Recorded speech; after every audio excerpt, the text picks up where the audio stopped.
दोस्त रजत, नमन और अल्बर्ट अपनी फोटोग्राफी यात्रा पर जंगल गए। उन्होंने बंगले में एक कमरा पहले से बुक कर रखा था, जहां उन्होंने अपना सारा सामान रखा, नहाया और गहरे जंगल की ओर निकल पड़े। शाम हो चुकी थी। तभी रजत बोला, तुम दोनों को कुछ ऐसा दिखाता हूँ जो आजीवन याद रहेगा। और यह कहते हुए उसने पेड़ की एक मोटी लकड़ी उठाई, मिट्टी में लगभग 9 फीट लंबा और चौड़ा एक बड़ा गोला बनाया।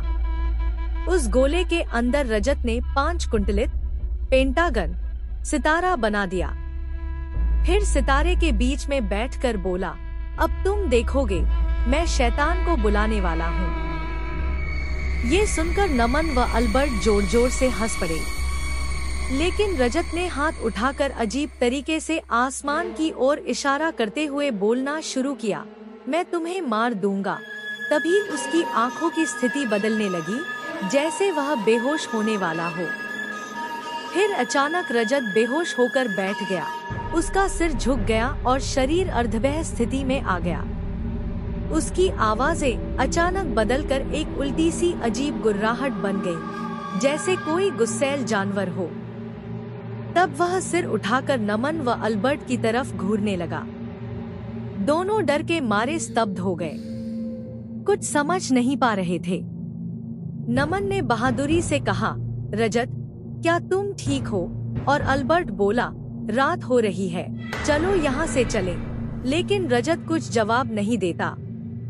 वह बस जागकर खड़ा हो गया और दोनों को घूरने लगा। नमन और अल्बर्ट 2 मिनट तक एक ही जगह खड़े रहे। इतना डर लग रहा था कि यदि रुके रहे तो बेहोश हो जाते। रजत 2 कदम आगे बढ़ा और फिर वह बंद हो गया, मर गया जैसा। नमन चिल्लाया, तुम इतनी छोटी सी मजाक के लिए। लेकिन रजत अचानक बोला, मैं मजाक कर रहा था, चलो वापस चलते हैं। वास्तव में वह ठीक था। रात की अंधेरी में अल्बर्ट थोड़ा पीछे मुड़कर देखा। वहाँ वह 9 फीट का गोला और 5 कुंडलित सितारा अब बुझा हुआ था। अल्बर्ट का दिल कांप गया। लेकिन रजत ने यह सब हवस-इशारा समझते हुए दोनों को वापस बंगले तक खींचा। असल में वे सभी सुरक्षित बंगले पहुँचे। बंगले के कमरे में खाना मंगाया गया। रात्रि के अंधेरे में अचानक अल्बर्ट ने फिर वही अजीब अनुभूति की। उस बड़े गोले और सितारे की आग की याद उसे घूर रही थी। खिड़की से बाहर देखा तो वह निश्चित नहीं था कि उसे डर लग रहा है या राहत मिल रही है। यहाँ तक कि रजत भी विचित्र ढंग से बिस्तर पर लौट रहा था, आंखें आसमान की ओर ऊंची, पूरे जंगल की तरह ही उससे गुजर रही थी। नमन हंसकर बोला, पता है क्या, यह दानव मजाक में भी हमें हर बार डराता है। क्या मेरी प्लेट में चावल मिला दूं? रजत ने नमन को पास बुलाया, लेकिन जैसे ही नमन करीब पहुंचा, रजत ने उसे पकड़कर अलग आवाज में कहा, मजाक पसंद नहीं, समझे? तुम तीनों ने मुझे बुलाया, फिर क्यों मजाक? इस बार अल्बर्ट ने ध्यान दिया कि यह फिर मजाक नहीं है। उसे रुकना पड़ा। उसने नमन को पकड़कर रौंद दिया और वे दोनों भाग निकले, डर से घायल। वे 10-15 सेकंड में बाहर पहुंचे और दोस्तों के लिए दिल से प्रार्थना करने लगे कि वे बचें। उन्हें बंगले की खिड़की में रजत चीखते दिखा, भाई मुझे बचाओ, भाई मुझे बचाओ। फिर खिड़की अपने आप बंद हो गई। नमन और अल्बर्ट वापस अंदर भागे, लेकिन रजत कमरे में नहीं था, न बाथरूम में, न कहीं भी। वे बाहर भागे और वहां उस पहले बनाए गए गोले के बगल में रजत जैसा शांत बैठा था।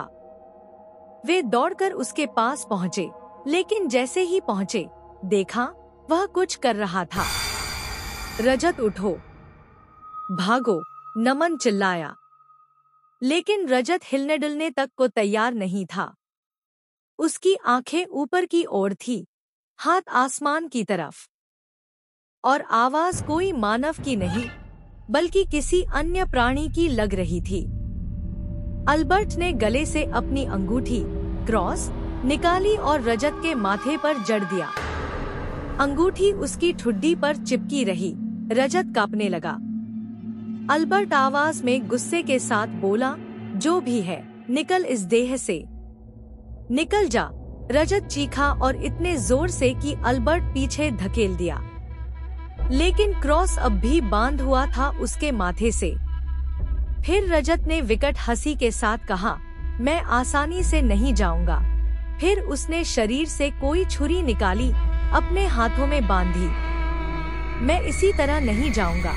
फिर बेहोशी के कगार पर जा पहुंचा। नमन ने रूमाल निकाला और घाव बांधा।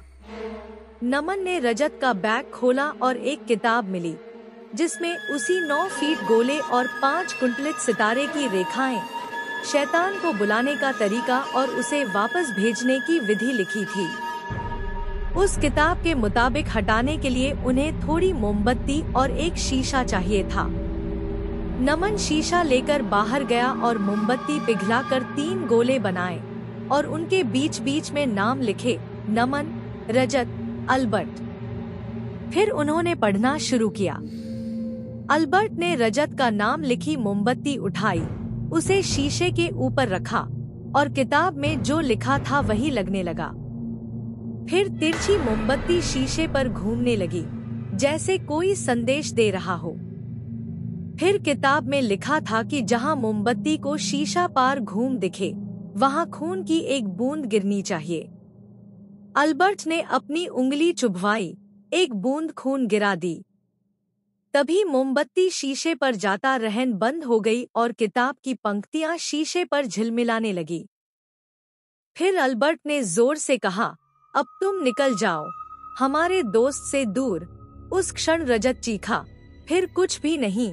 मोमबत्ती मंद हो गई, खून की बूंदें गायब हो गईं और रजत जाग गया, इतनी बेचैनी में कि अल्बर्ट सोचने लगा कि यह तो कल्पना है।